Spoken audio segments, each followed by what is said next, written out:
여러분 안녕하십니까? 네, 좋은 간증과 특별한 찬양으로 하나님께 영광 돌려주신 여러분들께 진심으로 감사드립니다. 오늘 좋은 설교가 있는지 어떻게 아셨는지 삼육대학교 총장님 김일모 목사님과 사모님께서 저희 교회를 방문해 주셨습니다. 감사합니다. 네.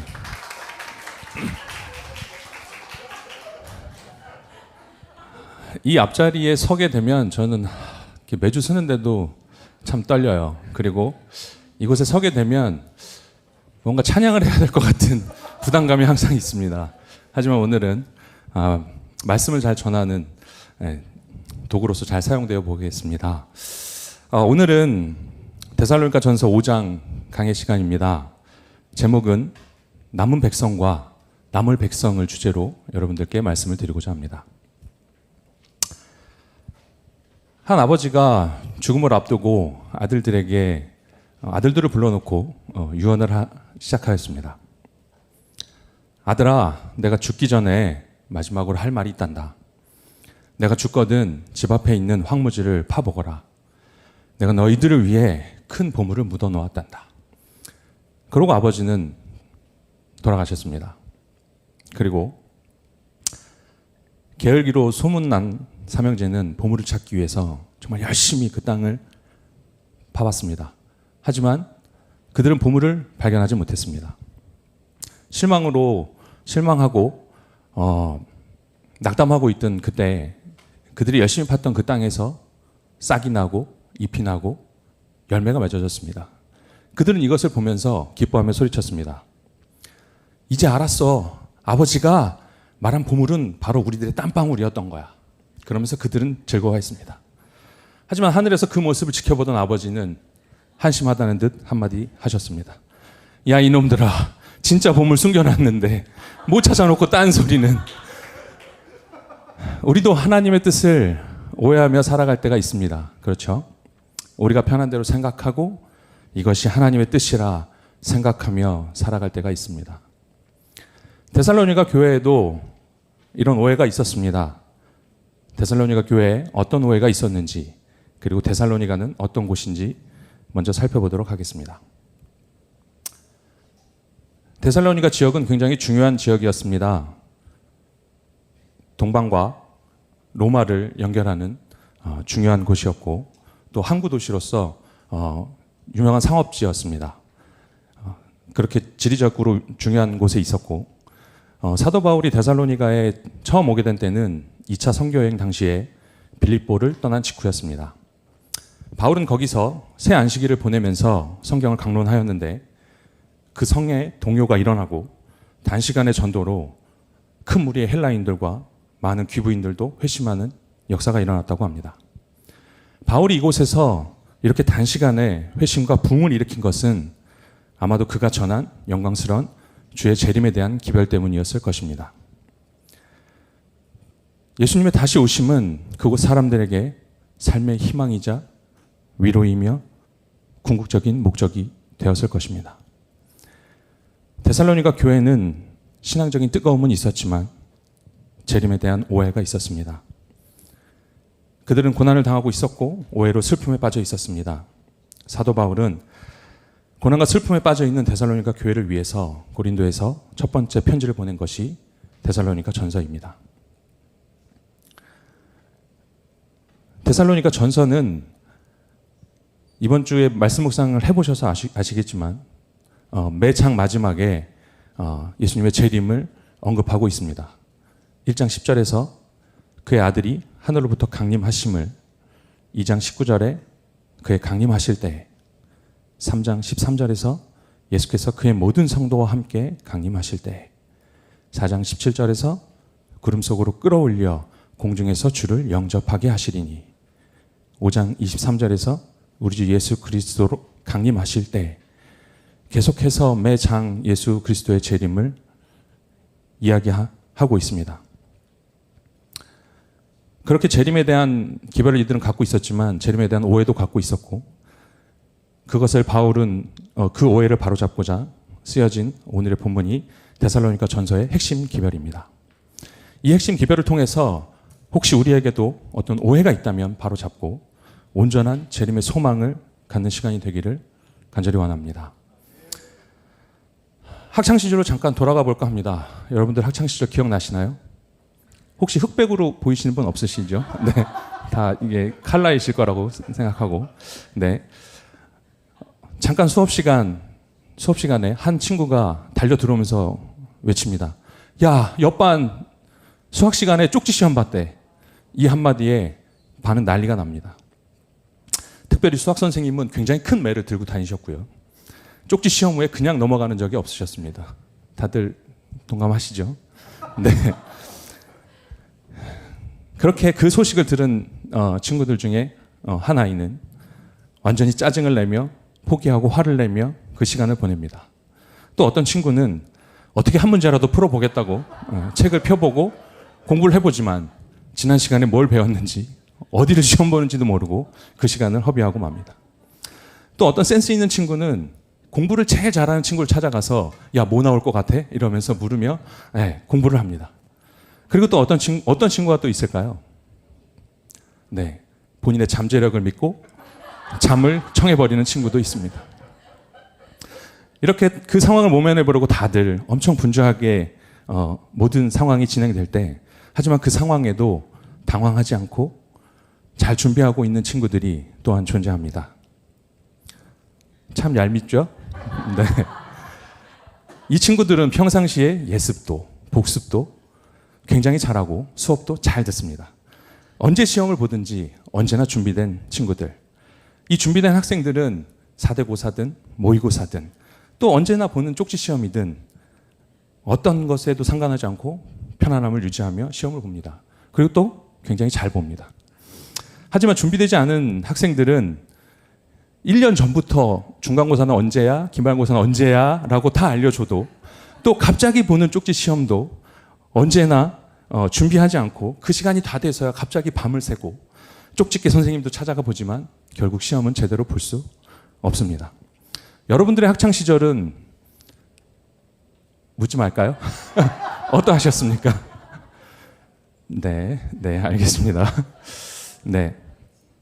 우리가 신앙을 하면서도 이런 모습을 보게 될까요? 잘 준비된 남은 자들과 준비되지 않은 남을 자들. 예수님의 초림 때도 있었나요? 예수님의 오심을 잘 준비해서 예수님을 찾아가 경배한 자들과 준비되지 않고 우왕좌왕하던 자들. 예수님의 재림 때도 때와 시기를 우리는 알지 못하지만 있을까요? 잘 준비된 남은 자들과 준비되지 않은 남을 자들. 지금 세상은 신앙을 갖고 있던 그렇지 않던 많은 사람이 끝에 대한 의식 속에 살아가고 있습니다. 항상 끝을 이야기하고 항상 예수님의 재림을 이야기하는 우리는 하나님의 남은 자들입니까? 항상 끝을 이야기하지만 항상 예수님의 재림을 이야기하지만 아직은 아니다. 조금 더 이야기를 하며 언젠가 준비할 거라고 이야기하는 우리는 아직 준비되지 않은 남을 자들은 아닙니까? 여러분들은 지금 어느 쪽에 서 계십니까? 우리들의 시선은 지금 어느 곳을 향하고 있습니까? 우리의 시선은 하늘에 있어야 할 것입니다. 죄송합니다. 이거 안 나오죠. 네. 학생 때도 마찬가지고 예수님의 재림을 준비하는 우리에게도 우리의 그것을 잘 준비하고 우리의 시선과 마음이 있는 사람들, 그리고 그것을 끝까지 추구하는 사람들이 가는 곳, 그곳이 어디인지 여러분들 아십니까? 학생 때 정말 열심히 노력해서 학생들이 정말 가고 싶어하는 곳 어디였죠? 우리가 하늘을 준비하는, 우리가 정말 열심히 바라보고 준비하면서 가고 싶어하는 곳이 어디입니까? 네, 그곳은 스카이입니다. 총장님이 계셔서 하는 얘기가 아니고 이 S는 분명히 36대임을 다시 한번 여러분들께 말씀드리고자 합니다. 네.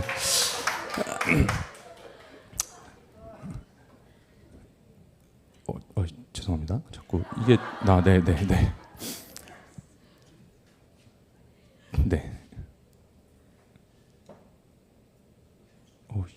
네. 항상 준비된 모습으로 살아야 함의 이유를 본문은 이렇게 이야기하고 있습니다. 데살로니가 5장 1절에서 3절에서 형제들아 때와 시기에 관하여는 너희에게 쓸 것이 없음은 주의 날이 밤에 도둑같이 이를 줄 너희 자신이 자세히 알기 때문이라. 그들이 평안하다 안전하다 할 그때에 임신한 여자에게 해산의 고통이 이름과 같이 멸망이 갑자기 그들에게 이르리니 결코 피하지 못하리라. 저희 와이프가 지호를 임신하고 만삭 때의 모습입니다. 만삭의 어느 안식일 이미 예정일은 지났고 약간의 산통은 있었지만 아이는 나오려 하지 않고 있었습니다. 그래서 그 안식일 저희는 오후에 교회에서 시간을 보내고 저녁에 엄청난 양의 볶음밥을 해먹고 띵가띵가 하며 편안한 시간을 보내고 있었습니다. 그리고 늦은 시간 저희는 잠을 들었는데 갑자기 새벽에 자던 저희 와이프가 저를 막 흔들어 깨우기 시작했습니다. 자기야, 양수가 터진 것 같아. 저는 눈을 떴는데 어떻게 해야 할지를 모르겠는 겁니다. 이거 침대를 먼저 닦아야 되나? 이걸 뭐 어떻게 해야 되나? 왜냐하면 제가 알고 있었던 그 행동 방침은 산통의 간격이 몇 분에 한 번씩 점점 더 빨라지면 어떤 게 증상가 보이면 병원으로 오시면 됩니다. 이렇게 병원만 통화했는데 양수가 터지는 건 도대체 알지 못했는데 양수가 터져버린 겁니다. 그렇게 당황하는 저를 바라보던 저희 와이프는 자기야 저기 옆에 가방 싸놨으니까 그거 들어. 그리고 병원에 전화해. 그리고 빨리 차에 시동 걸어. 저희 와이프는 너무 초연하게 그 상황을 지지하고 있었습니다. 그 아이가 나올 것이라는 것을 분명히 저는 알고 있었지만 준비되지 않고 띵가띵가 하던 저는 당황할 수밖에 없었고 그것이 곧 올 거라고 알고 있었던 저희 와이프는 모든 걸 다 준비하고 있었습니다. 상황은 좀 달랐지만 그 상황에 의연하게 대처하는 모습을 보면서 이렇게 다를 수 있구나 라는 생각을 하게 되었습니다. 성경은 마지막 징조에 대해서 해산의 고통이 이름과 같다고 설명하고 있습니다. 해산의 고통은 갑자기 찾아오지만 한 번에 끝나지는 않습니다. 해산의 고통은 작은 통증으로 시작해서 점점 더 강한 통증으로 찾아옵니다. 해산의 고통은 그 간격도 처음에는 긴 시간이 걸리지만 점점 더 짧은 시간의 간격으로 찾아옵니다. 마지막 때의 재림의 징조도 같다고 하였습니다. 점점 더 강한 징조들이 점점 더 짧은 간격으로 찾아올 것입니다. 더 많은 전염병과 더 많은 전쟁과 더 많은 기근으로 온 세상은 신음할 것입니다. 오늘 예수님의 재림을 기다리지만 준비되지 않은 사람들은 이 여러 가지 징조를 보면서도 편안한 마음으로 이야기할 것입니다. 몇십 년 전에도 그랬고 그때도 아무 일도 일어나지 않았어. 우리는 잘 살고 있고 아직은 아니야. 지금은 아니야. 하지만 그때 아직은 아니라고 생각하며 평안하다, 안전하다 할 그때에 주의 날은 임할 것이고 결코 피하지 못할 것이라고 사도 바울은 경고하고 있습니다. 노아의 때도 마찬가지였습니다.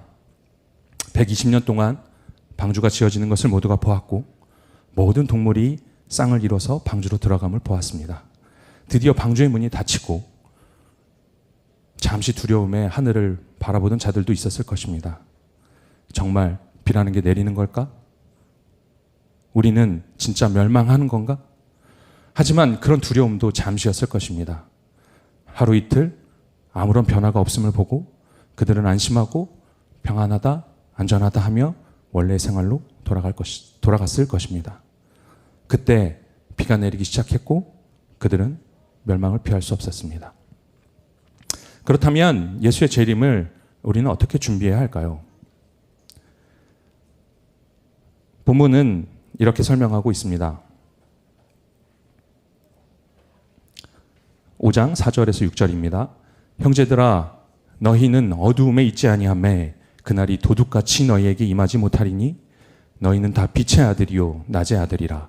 우리가 밤이나 어둠에 속하지 아니하나니 그러므로 우리는 다른 이들과 같이 자지 말고 오직 깨어 정신을 차릴지라. 예수님의 재림을 준비하는 우리에게 첫 번째로 제시하고 있는 사도 바울의 권면은 자지 말고 오직 깨어 정신 차릴지라입니다. 예수님께서도 재림을 준비하기 위해 깨어 있으라고 여러 가지 비유를 통해서 강조하고 계십니다. 마태복음 24장에서 집주인의 비유를 통해서 깨어 있어 예비하고 있으라. 24장에 충성스러운 종과 불충성한 종의 비유를 통해서 때를 따라 양식을 나누고 깨어 준비하는 일에 본이 되는 것이 목자의 의무임을 말씀하고 계셨습니다. 여처녀의 비유를 통해서 슬기 있는 자들은 기름을 준비하였다 하셨고 그런즉 깨어 있으라 하셨습니다. 달란트의 비유를 통해서 다른 이들을 위한 영혼 구원 사업에 책임을 역설하셨고 개인적인 선교 사업에 깨어 있으라 말씀하셨습니다. 양과 염소의 비유를 통해서 다른 사람의 필요를 채워주는 일을 책임으로 여기고 다른 사람들을 위로하고 도우며 하나님의 사랑을 증거하며 깨어 있으라 말씀하셨습니다. 예수님께서는 이 여러 가지 비유를 통해서 개인적으로 그리고 선교 사업에 그리고 사랑을 증거하며 깨어 있으라고 강조하고 계십니다. 시대의 소망에는 이 깨어 있음을 이렇게 설명하고 있습니다. 그리스도인들은 나태한 마음으로 주님의 다시 오심을 기다려서는 안 된다. 그들은 깨어 기다리며 진리에 순종함으로써 자신들의 영혼을 정결케 하는 일에 부지런하고 또 남을 위하여 일하는 데 열심을 내야 한다. 하나님의 날이 도래하기를 고대할 뿐 아니라 촉진시켜야 한다.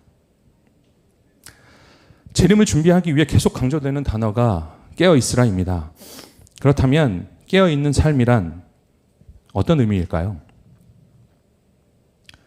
우리가 제자 훈련을 대부분 하셔서 보셨겠지만 밤은 자는 시간이고 낮은 깨어있는 시간입니다. 그래서 깨어있는 상태가 되려면 낮이어야 하고 영적으로 낮은 빛이 충만한 상태이며 빛 대신 예수님으로 충만한 모습을 가리킵니다. 그래서 우리가 깨어있는 삶이란 빛 대신 예수님과 함께 동행하고 그분 안에서 살아가는 것일 것입니다. 그렇다면 우리는 깨어만 있다면 모든 재림의 준비가 끝난 것일까요? 깨어만 있다면 우리는 마지막 영적 대쟁투에서 승리할 수 있을까요? 사도 바울은 깨어있는 자에게 어떤 준비가 더 필요한지 이어서 설명하고 있습니다. 7절과 8절입니다. 자는 자들은 밤에 자고 취하는 자들은 밤에 취하되 우리는 낮에 속하였으니 정신을 차리고 믿음과 사랑에 호심경을 붙이고 구원의 소망의 투구를 쓰자. 예수님의 재림을 준비하는 우리에게 두 번째로 제시하고 있는 사도 바울의 권면은 영적 무장입니다. 왜 깨어있을 뿐만 아니라 영적 무장을 해야 할까요? 특별히 심장을 지키는 호심경을 붙이고 머리를 지키는 투구를 쓰라고 왜 강조하고 있을까요? 히브리서 8장 10절에 보면 또 주께서 이르시되 그날 후에 내가 이스라엘 집과 맺을 언약은 이것이니 내 법을 그들의 생각에 두고 그들의 마음에 이것을 기록하리라. 나는 그들의 하나님이 되고 그들은 내게 백성이 되리라. 꼭 기록하고 있습니다. 하나님과 백성 사이의 언약, 그 언약이 기록되어 있는 마음과 생각. 사단은 그곳을 공격하여 흔들어 그 언약을 깨뜨려 버리려고 할 것입니다.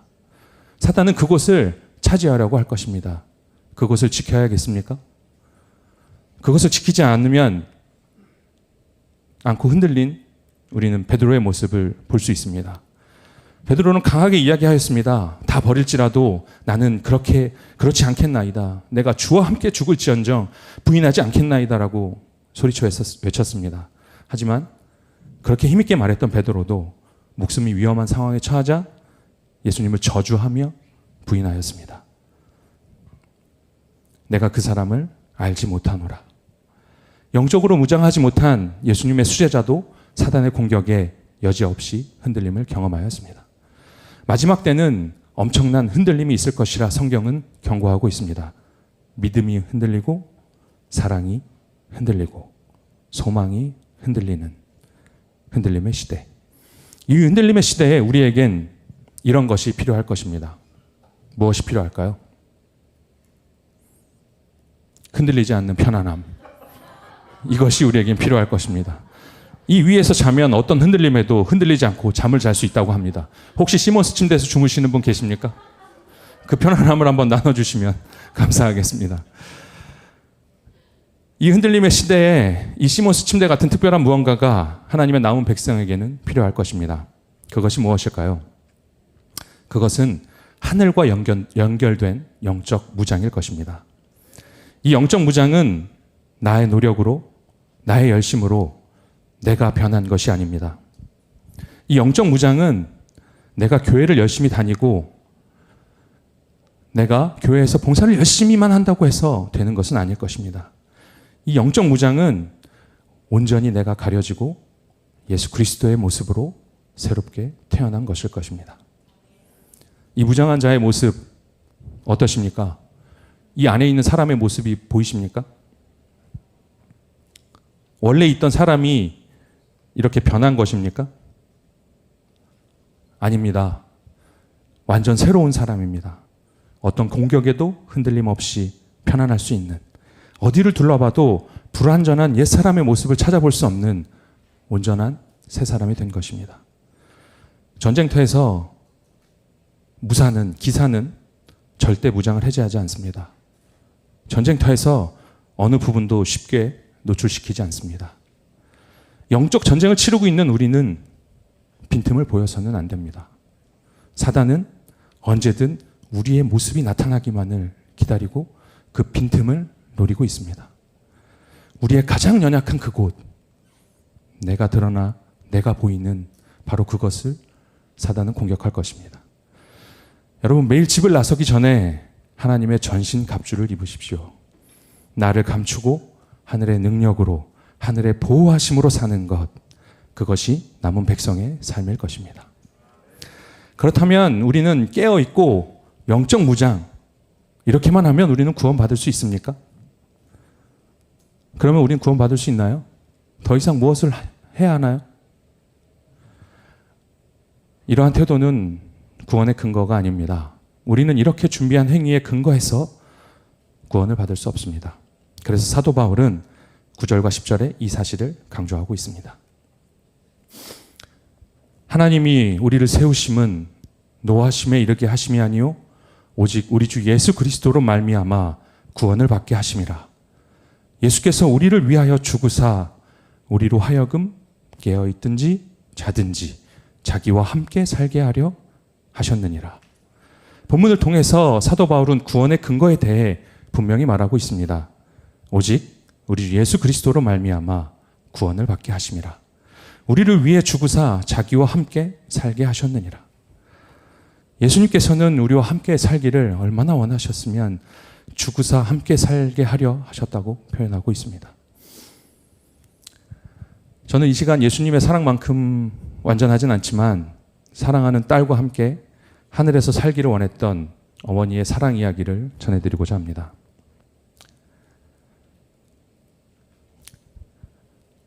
이 엄마에게 이 아이는 선물처럼 다가왔습니다. 그렇게 이 아이와 기쁨을 나눈 지 얼마 되지 않아서 이 아이에게 문제가 있음을 발견하게 되었습니다. 할 수 있는 대로 많은 병원을 다녔고 유능하다는 의사는 다 찾아다녔습니다. 하지만 돌아오는 대답은 똑같았습니다. 염색체 이상 증후군 중 하나인 에드워즈 증후군이라는 병명을 듣게 됩니다. 이 병은 대부분 엄마의 태아에서 아이가 잘못되고 태어나더라도 길어야 1, 2년 살 수 있다고 하였습니다. 하지만 그 사는 동안 몇 번의 수술을 해야 할지, 이 아이가 얼마나 고통 속에서 살아야 할지 알지 못한다고 하였습니다. 이 엄마가 다니는 세상 어느 곳에서도 이 아이를 위한 희망은 발견하지 못했습니다. 그래서 할 수 있는 것은 기도할 수밖에 없었습니다. 계속 기도하였습니다. 주변에서는 아이를 지울 것을 권장하는 사람들도 있었습니다. 하지만 엄마는 흔들리지 않았습니다. 그리고 이 엄마의 흔들림, 이 엄마를 더 강하게 붙들었던 것은 어떤 목사님께서 설교하시면서 아이가 세상에 나오면 이 아이는 구원의 소망을 갖게 된다라는 설교를 듣고 이 엄마는 이 아이에 대한 희망을 놓지 않았습니다. 이 아이를 어떻게든 뱃속에서 잘 살려서 꼭 낳아야 되겠다라고 결심하였습니다. 이 엄마는 이 세상에서 얼마나 힘들지, 얼마나 이 아이와 고통을 받을지 알 수 없지만 하늘에서 이 아이와 살기를 기도했습니다. 이 아이가 드디어 엄마 뱃속에서 그 사랑과 기도로 잘 자라고 태어나야 하는 날, 아산병원에 많은 의사들이 모였습니다. 그리고 그 의사들은 계속 찾아와서 엄마를 흔들었습니다. 이 아이가 나오기 힘들지도 모릅니다. 이 아이가 나와도 2시간 이상 살지 못할 것입니다. 그렇게 엄마를 계속 흔들었습니다. 하지만 그 시간 계속 그 아이를 위해 기도하며 아이를 빨리 낳기를 기도하고 있었습니다. 자연분만으로 낳기를 원했지만 아이가 나오다 잘못될 것을 안 엄마는 제왕절개하겠다, 수술해달라라고 요청하였습니다. 수술 일정이 잡히고 수술실로 들어갈 그때 엄마는 이 아이가 가장 많이 들었던 찬양을 틀어주기를 병원에 요청하였습니다. 그래서 아산병원 수술실에서 찬양이 울려 퍼지기 시작했습니다. 하나님은 너를 만드신 분, 너를 가장 많이 알고 계시며. 그 찬양이 울려 퍼질 때 아이는 무사히 엄마 뱃속에서 나올 수 있었습니다. 그리고 엄마와 그 아이는 드디어 만났습니다. 이 아이는 굉장히 작았지만 엄마의 사랑으로 잘 태어날 수 있었고, 그곳에서 엄마와 가족들의 계속된 기도로 이 아이는 힘을 내었습니다. 그리고 그 가족들의 기도가 있는 그곳에 많은 기적들이 일어나기 시작했습니다. 이 아이가 잘못될 것을 생각했던 간호사들과 주변에 있던 사람들이 이 아이를 위해 기도하기 시작했습니다. 전혀 알지 못한 사람들입니다. 하지만 그곳에 있었던 사람들이 모두 이 아이를 위해 기도했고, 원래 아이가 태어나서 2시간 내에 사망을 하면 등록조차 하지 않는다는 이야기를 그제서야 들었습니다.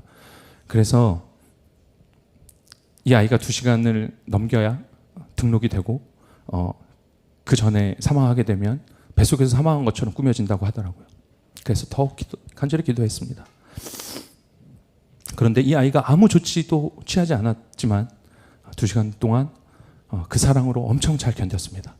원래 의사들이 태어나서 바로 긴급 수술을 몇 번을 해야 될 수도 있다라는 경고를 하였지만 이 아이는 긴급 수술을 하지 않아도 될 만큼 하나님의 은혜로 잘 태어났습니다. 그렇게 2시간이 지나자 이 아이는 중환자실로 보내졌고, 그때부터 또 이 아이의 엄마는 이제 말씀드려도 되겠군요. 조혜연 집사는 또 이 아이를 만나기 위해서 계속해서 마음을 졸이며 기도했습니다. 아시겠지만 제왕절개를 했기 때문에 본인의 몸조차 움직이는 것이 굉장히 힘듭니다. 그리고 아시겠지만 제가 세상에서 알고 있는 가장 연약한 여자인 것을 여러분들 아시죠? 우리가 1처럼 느끼는 것도 10처럼 느끼는 여인이기 때문에 굉장히 힘들었을 것입니다. 새벽에 아이를 면회할 수 있는 시간이 있어서 그 시간 1시간 전에 미리 잠을 자지 못하고 깨어 있다가 준비를 합니다. 침대에서 일어나는데 10분, 침대에서 내려오는데 10분. 아이가 있는 곳까지 걸어가는 성인의 걸음으로 3분이면 갈 수 있는 거리를 제대로 걷지 못해서 30분이 넘게 걸렸습니다. 일어날 때도 굉장히 고통스러워했습니다. 일어나서 걸을 때도 온전한 걸음을 걷지 못했습니다. 한 걸음 뛸 때마다 고통이 찾아왔습니다. 하지만 엄마는 절대 포기하지 않았습니다. 그 아이를 안아야 되겠다는, 그 아이를 봐야 되겠다는, 그 아이와 함께 해야 되겠다는 그 일념으로 묵묵히 그 길을 걸어갔습니다. 저는 그 길을 바라보면서 비교도 할 수 없지만 예수님의 그 골고다 언덕이 생각이 났습니다. 정말 단 한 걸음도 걷기 힘드셨던 상황이었을 것입니다.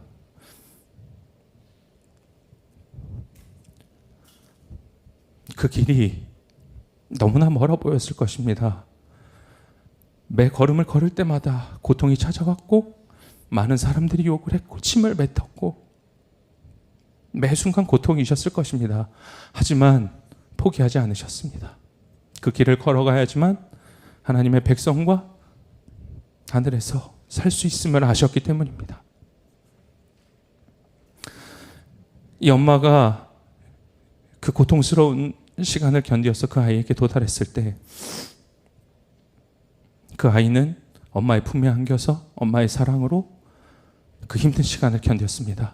병원에서는 처음에 2시간, 다음에 24시간을 넘기지 못할 것입니다. 그 다음에 48시간을 넘기지 못할 것입니다. 그 다음에 72시간을 넘기지 못할 것입니다 라고 했지만 이 아이는 엄마의 사랑으로 1달 가까이 살았습니다. 나중에 병원에서 아산병원의 그 유능한 의사가 저희에게 와서 이 아이는 저희의 의료로 살릴 수 있는 아이가 아닙니다. 이 아이는 신의 영역에 있는 아이인 것 같습니다 라고 고백하였습니다. 그리고 마지막에 이 아이를 떠나보낸 후에 그 의사가 저희를 찾아와서 부모님의 그 사랑에 이 아이가 잘 있음을 보고 너무 감동받았다면서 저희에게 감사하다고 표현을 하였습니다.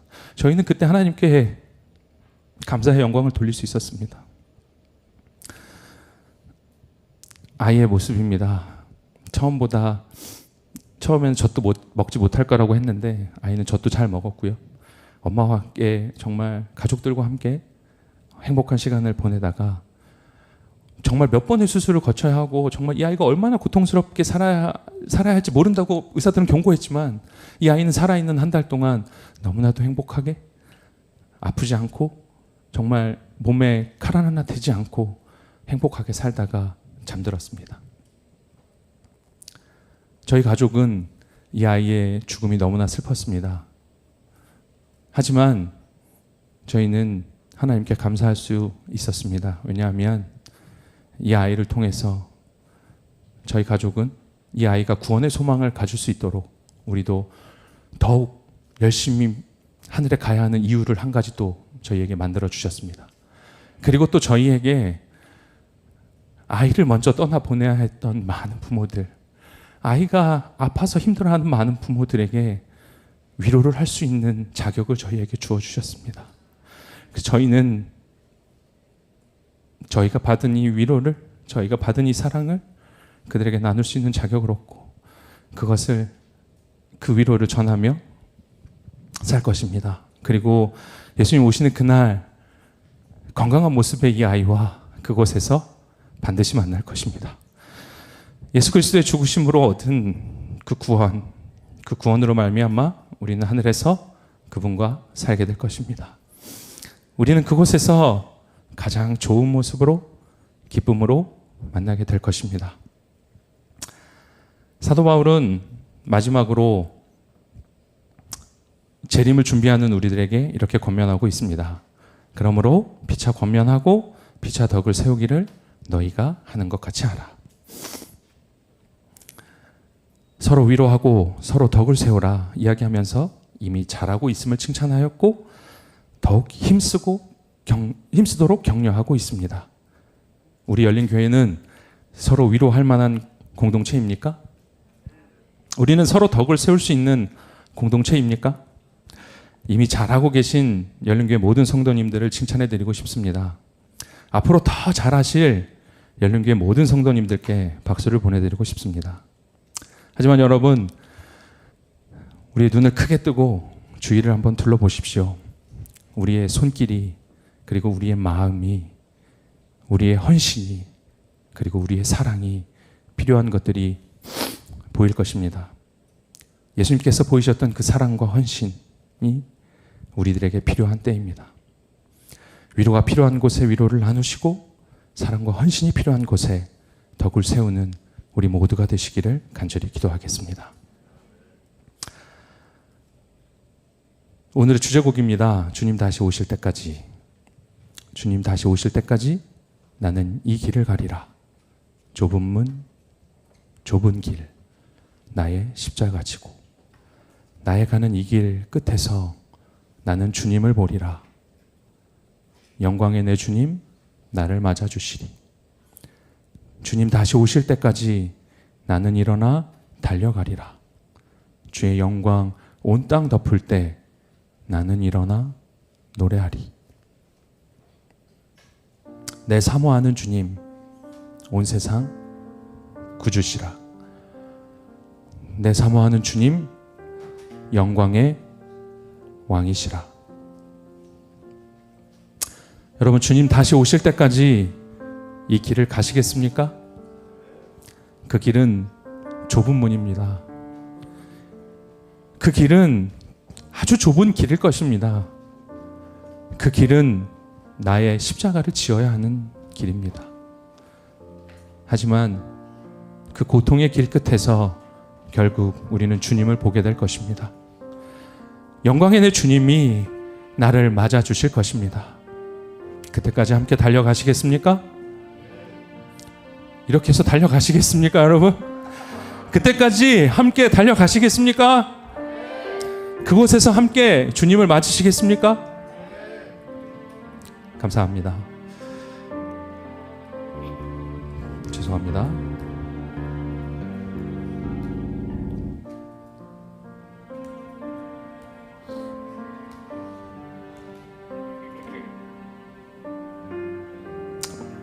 오늘의 결론입니다. 남은 백성은 항상 깨어서 준비해야 한다. 남은 백성은 흔들림 없는 영적 무장으로 준비해야 한다. 남은 백성은 구원의 은혜에 감사하고 예수의 사랑을 실천하며 준비해야 한다. 사랑하는 성도 여러분, 예수님은 분명히 다시 오십니다. 우리와 함께 사시기를 고대하시면서 준비하고 계실 것입니다. 만일 내일 예수님이 오신다면 여러분들의 마음은 어떠십니까? 아멘, 주 예수여 오시옵소서 하시겠습니까? 아니면 아직 좋은 것도 아니고 아닌 것도 아니고 아직 뭔가 부족한 느낌으로 뜨뜻미지근하게 머뭇머뭇 하시겠습니까? 깨어있을 때입니다. 영적 무장으로 날마다 새롭게 태어나는 경험이 필요한 때입니다. 예수 그리스도의 은혜로 받은 구원을 감사하고 구원의 소망이 절실히 필요한 때임을 기억하시길 바라며 말씀을 줄이겠습니다. 하늘에서 또 만납시다.